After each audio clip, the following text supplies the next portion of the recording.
Половина од цементот и арматурата што биле увезени пред 3 години не ги исполнувале стандардите за градежни материјали. Ова го покажале резултатите од анализата што на свој трошок ја спровеле неколку домашни производители со цел да се покаже дека во земјава влегува неквалитетен градежен материјал. Државата мора да ја засили контролата, бидејќи овие материјали може да имаат несогледливи последици врз стабилноста на објектите, велат од Сдруженијето на градежници.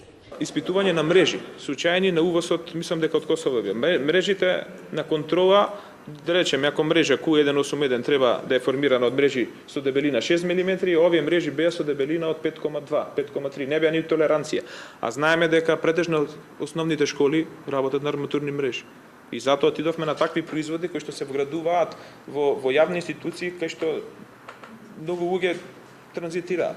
Кога почна голем интензитет на градба, почна поголем увоз на цемент, арматура и тога почнаа сите овие работи, така да чим имавме информација, ние одреагиравме и мислам дека сега контролите се малце поригорозни по однос на овие материјали. Проблемот со слабата контрола при увоз и употреба на неквалитетни градежни производи се очекува да се надмине со Законот за градежни материјали.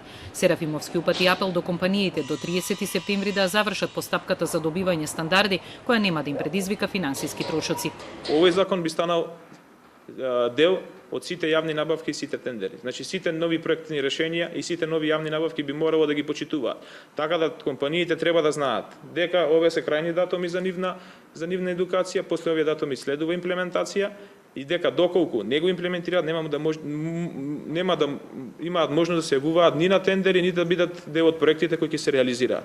Иако Македонија произведува цемент, тој се увезува од Албанија и Косово поради пониската цена, но е со далеку послаб квалитет од домашниот. Арматура се увезува од Грција, Бугарија и Босна.